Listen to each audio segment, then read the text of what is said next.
Well, holy crap. Welcome back, everybody, to the Multiverse. And, wow. All right, so look at this. It's just, oh my God, I love it. So I'm glad we're casting this live together because we are now officially on day number 71. And so we're, a couple months in, and you can just see like how this game goes meta, how it just goes bonkers. And it's funny because one of my most popular videos from my early casting was the 500 Nation War.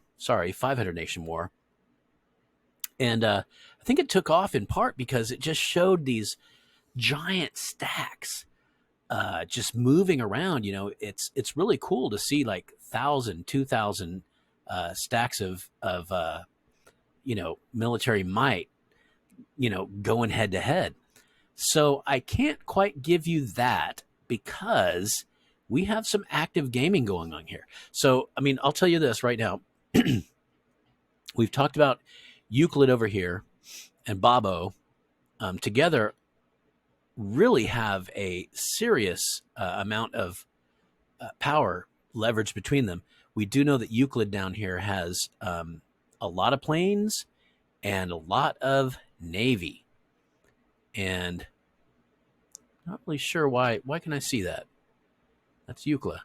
I guess because it's close enough to the border? I don't know. That's weird. But anyway, Euclid has a lot of stuff. Bob has a lot of stuff. They did lose Szechuan over here, which was weird. Nobody knows what happened there, but this is what's left. No, that's not even what's left. I guess they kind of, they sort of cannibalized Szechuan here, which is good. But that just means they're growing larger.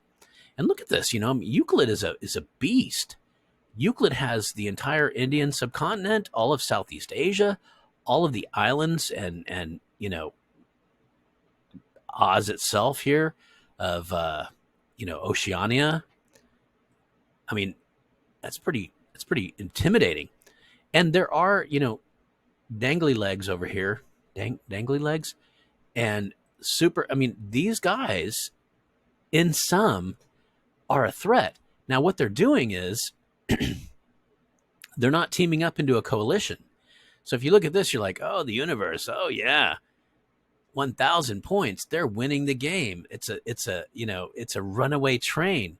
But if you look at them individually here, let's look at Euclid. Euclid has well, that's maybe not the way to look at it, is it? Euclid, I want to look for points here. I'd like to see points without having to dance around the whole issue here. But I guess you kind of have to. Oh, yeah, there we go. I believe that's, Euclid has 375 points. So in that little pop-up menu, you can see there, 375. Bob has, let's see how many Bob has. Bob, what you got? 375 for 500. So between the two of them, they have 500. Between the two of them, they have half of what we have as a coalition of 7, right? So they're kind of playing this game. Here's 375 from Super Meg. 375 puts them at 875. And Dangly Face, I'm sorry, that was mean. I don't know why I'm being mean. Dangly Legs has another 67. So that puts them up past 900. And if by chance Nicky Trick, who is in G5, let's see how many points he has. Oh, 375. So they are playing violins over here. They've reached out to several of us saying, hey, you guys are just going to steamroll us. But if you want to have a fair game, why don't you come over to us and then we can have a real game, kind of painting them to be the super underdogs, which I like that. I do like that. That's good gameplay. That's politics. That's diplomacy. So good for them. But I mean, I think what we've shown here is that, we are unified as a coalition in the books, right? Here we are. That's us. G5, on the other hand, is one guy now. One guy is 375. One guy is 1/3. Here he is, by the way, 375.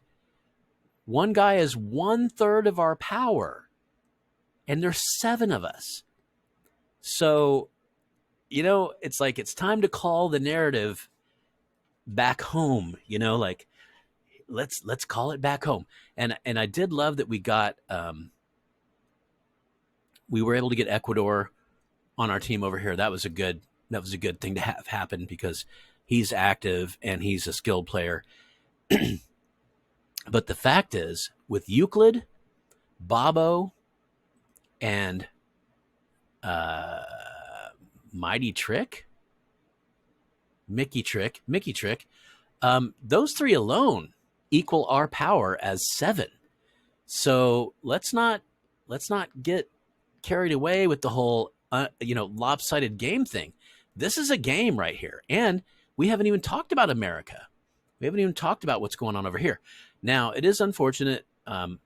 Harcold here left the game, and Harcold was actually, I was in talks with him about potentially joining us, but he did leave the game. I know that he's an active player in a bunch of other big games. So sometimes it comes to that point where I do know that North America was kind of falling apart. So maybe he just said, sayonara, guys, which, I've done that myself, been like, okay, this is a shit show. I'm out of here. So that could potentially be what's going on over here.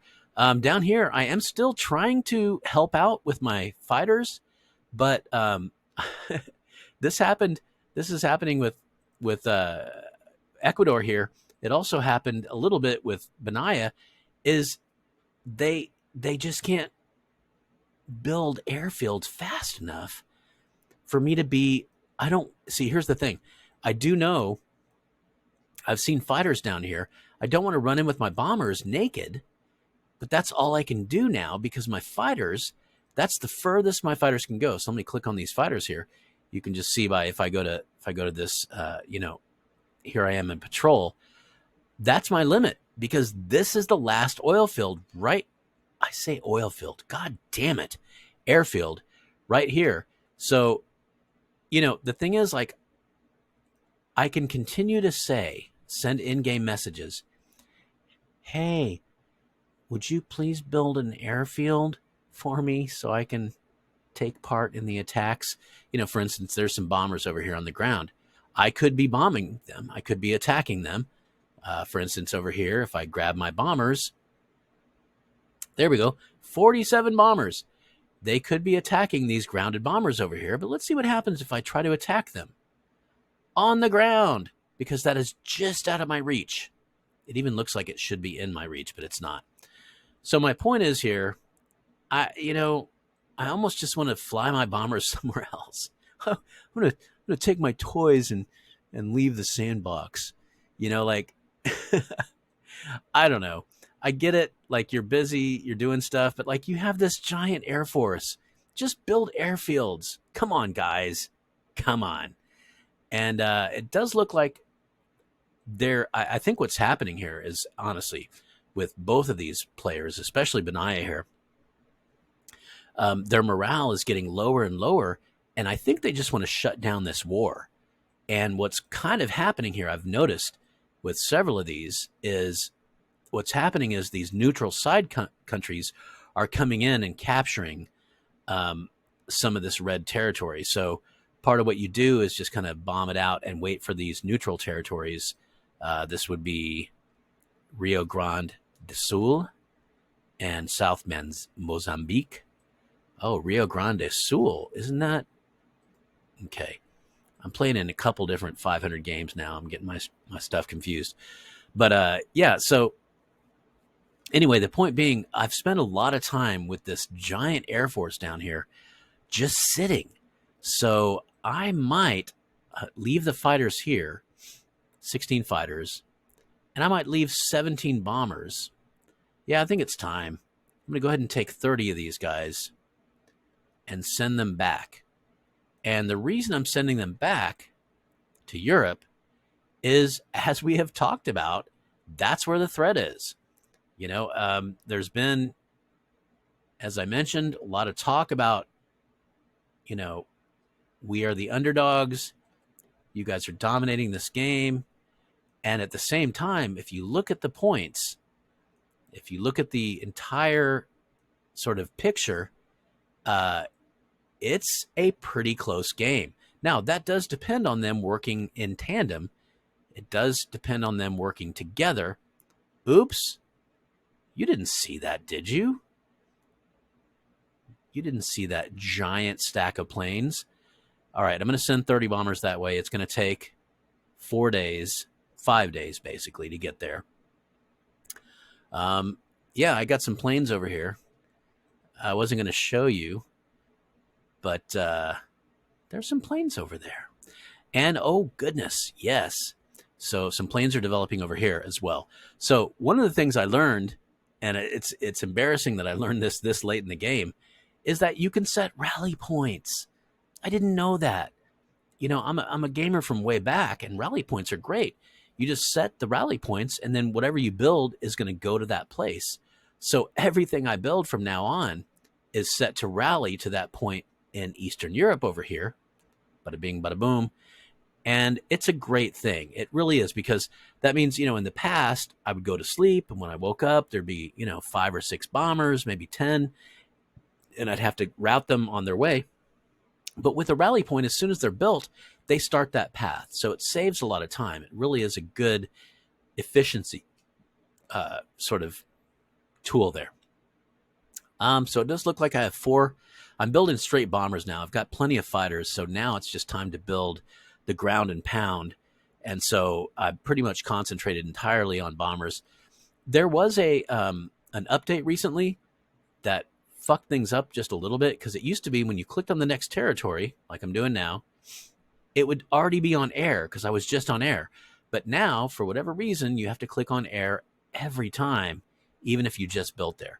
Okay, so this is now my new block is going to be steel and wood. You can tell that oil is just fine. Let's see about oil. I've gotten to the point now. So that's what happened.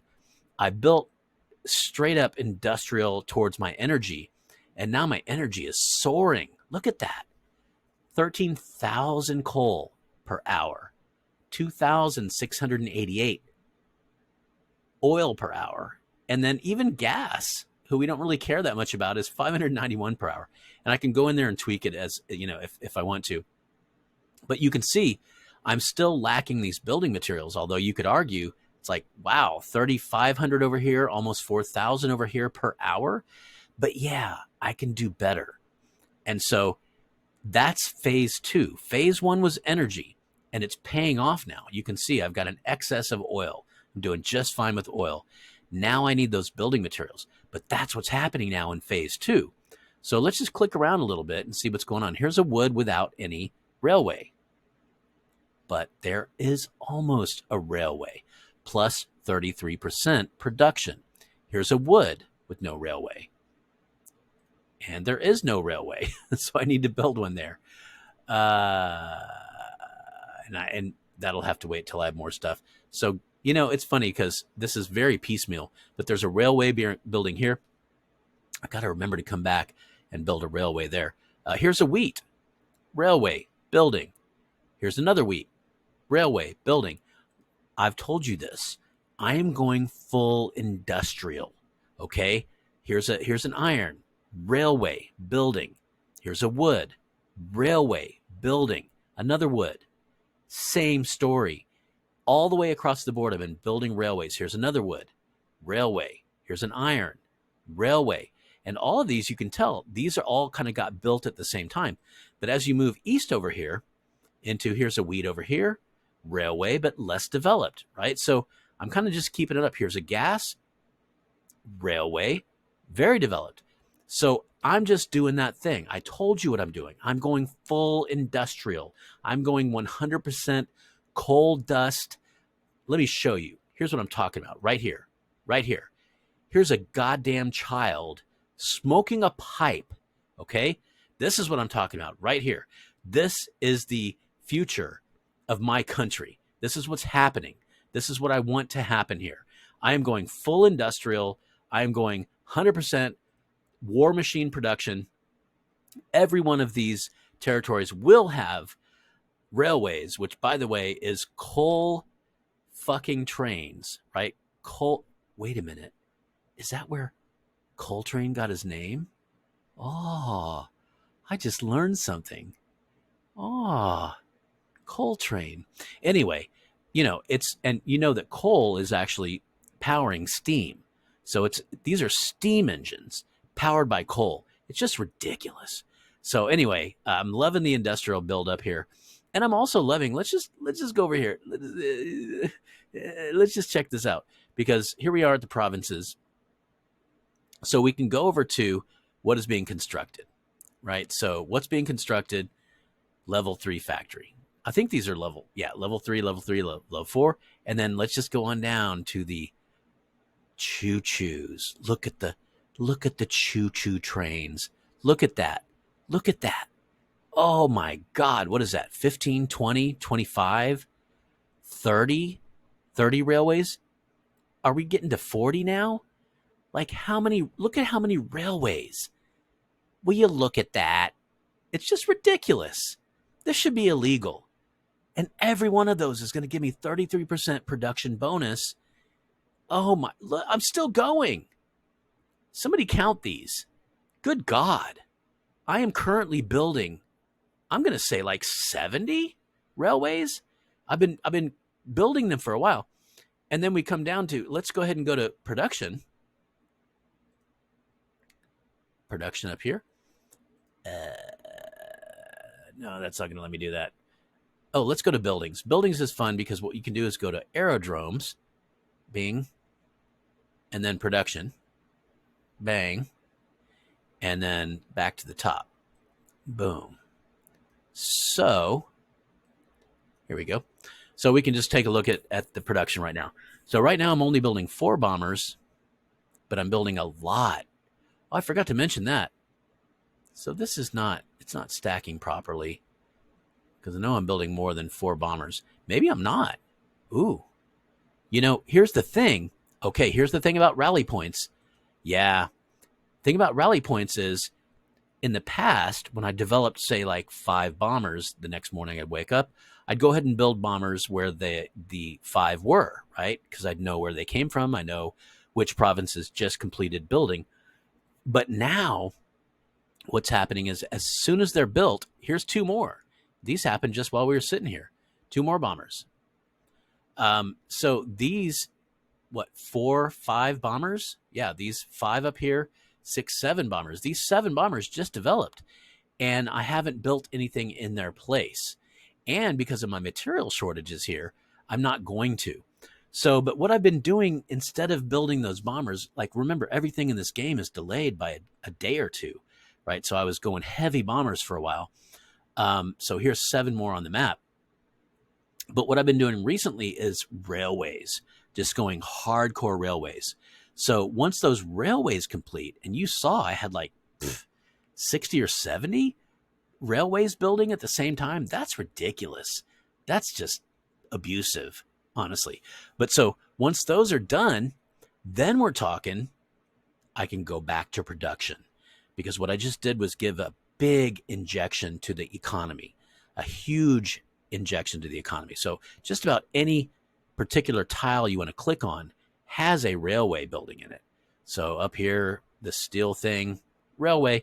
And you can see up in the Northeast, some of the more recent builds are here, but they're all going to be building within the next couple days, 2 to 3 days. So pretty soon, this will be an entirely rail-dominated industrial hellscape, where you will see children smoking pipes. Okay, God damn it. Smoking pipes. That's the goal for me anyway. All right. So, I gave you the tease. Let's go ahead and see. We got 7 more bombers that are now currently en route to here. And let's just go ahead and just be honest about what's over here. Look at that. That is going to be 68 bombers and 51 fighters. And I encourage you to fuck around with that stack, because you ain't gonna. Look at that. So let's just look at the stats here. So the attack damage is 210. I think it's probably maxed out there for the bombers. Um, there is some discussion that after 50, it does max out. So it's maxed out for the bombers. And then the attack damage in the air is just over the top, 157.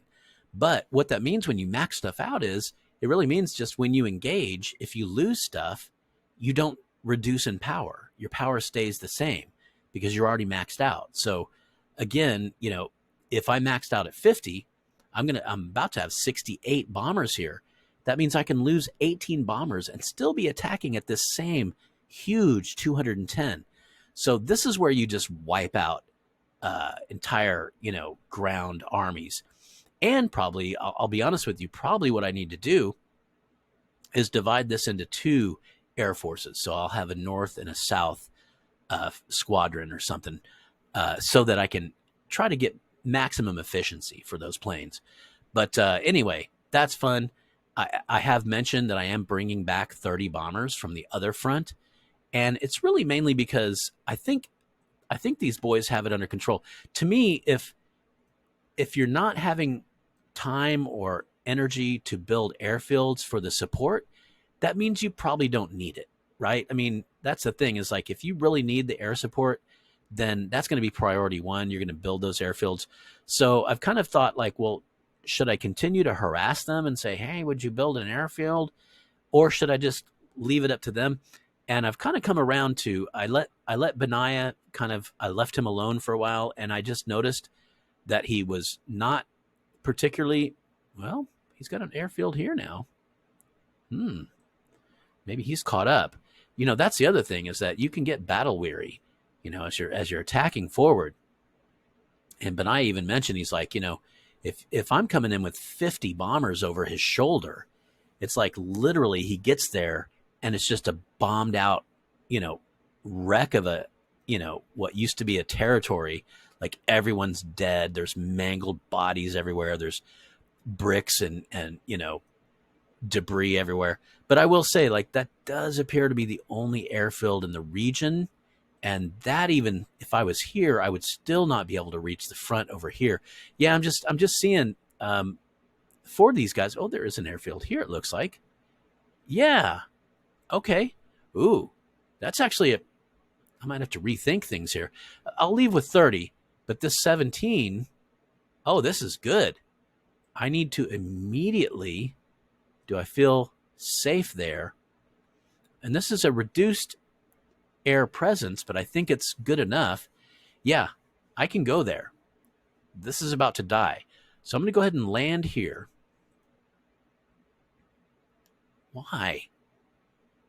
Yeah, it's out of range. Damn it. It's out of range for everything. Bombers. So I was going to try to land there, but no, I can't. So that's what I'm talking about. Is it's just, it's kind of part my fault because we're not coordinating well. But on the other hand, I really do have to say, like, I want to give my captains autonomy. And if Ecuador and Aquitaine here are not feeling a crushing need to build airfields for my support, then it probably means they just don't really need it. So I think this is a good choice. And I would encourage either of these guys reach out to me on Discord. If you want these support units, that's great. But what I'm going to leave here is 17 bombers and 16 fighters. And that to me is a significant little package of air support for this region, particularly because this guy is gone. He's pretty much hollowed out. And I do think that down here, South Mozambique is going to be a powerhouse because he evacuated a lot of stuff from southern Africa that I think is packed in down here. But I'll still have a nice little air force down here. Those 30 bombers will go to where I think the threat is, which is right now in Asia. North America seems to have kind of fallen apart. Although, again, if you look at Jebediah here, let's go ahead and look at his pointage. Come on, buddy. 104. Not bad. Over here, Florida. Florida has kind of come and gone. Yeah, I'm not sure what's going on Is this? No, Florida's gone. So this is, oh yeah, this is Power of Us. Pretty sure. Maybe it's not. Hold on. Let's click on this to make sure. No, it's not. Okay. I don't know why I thought that. Why did I think that? Somebody's expanding over here. Owen with their boss. Owen with their boss. Yeah. All right. So it's time to end this spectacle of a game. I think it's still a game. I think Asia, you know, if you stack all of those players against us, they have more points than us. And you can argue that points aren't everything. Well, they're not. But points are, if you've seen the algorithm that comes up with those points, it includes a lot of stuff. It includes standing armies, morale, number of territories. So it's a decent metric for how you're doing at a particular moment in the game. Now, I've seen people come back from low points and dominate the game, sort of sleepers, if you will. But overall, I feel like you can trust that metric. And in terms of those metrics, this coalition here is not just equal to us, but in some ways surpassing.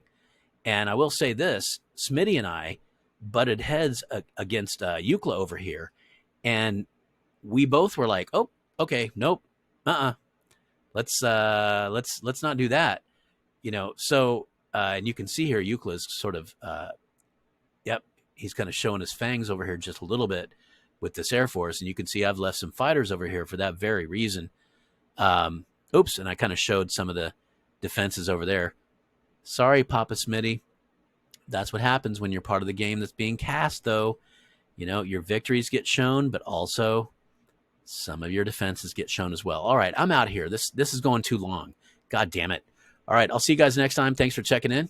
Adios, amigos.